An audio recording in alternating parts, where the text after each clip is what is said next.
వంకర మహాదేవన్. అనగనగా ఓ ఊరిలో ఓ చాకలివాడి దగ్గర ఓ ముసలి గాడిద ఉండేది. వృద్ధాప్యంతో పని సరిగ్గా చెయ్యడం లేదని ఆ చాకలివాడు ఆ గాడిదను మెడబెట్టి బయటికి గెంటించాడు. ఈ గాడిదకు అనుకోకుండా ఓ నక్కతో స్నేహం కుదిరింది. ఇద్దరూ కలిసి పొట్ట నింపుకోవడం కోసం ఊరంతా తెగ తిరిగేసేవారు.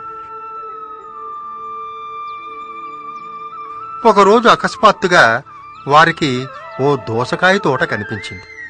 అంతే, గంతులేసుకుంటూ అందులోకి దూకి పొట్ట పగిలేటట్టు తిన్నారు. ఇక రోజు వారికి ఆ దోసతోటే అన్నదాత అయిపోయింది. ఇక ఏ బాధ లేకుండా కడుపు నిండా తిని కాలక్షేపం చేయడం మొదలుపెట్టారు. ఓ వెన్నెల రాత్రి కడుపు నిండాక తిన్నది అరక్క గాడిదకు ఓ దుర్బుద్ధి మొదలయ్యింది.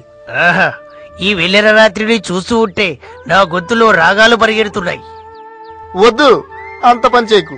ఇప్పుడు గొంతు విప్పి నువ్వు చలన కింకములు గల్లు గల్లు మనని మొదలెట్టే లోపే తోటమాలొచ్చి గోప గుయ్యి గుయ్యమన్నట్టు కొడతాడు. ఒరే నోరు ముయ్యరా, అసలు నీకు నా గొంతు గురించి ఏమీ తెలుసు? నేను గనక పాడడం మొదలెడితే తారలు వెండి తెర దిగి నాట్యం చేస్తుంటారా? మరేమనుకుంటున్నావు నేనంటే? నక్క ఎంత చెప్పినా వినకుండా గాడిద కర్ణకఠోరంగా ఓండ్ర పెట్టడం మొదలుపెట్టింది. అంతే, తోటమాలి కొంతమంది వసాదుల్ని వేసుకొచ్చి గాడిదను చితకబాదేశాడు. దాంతో వదిలిపెట్టకుండా ఏ కీలు కాకీలు తీసి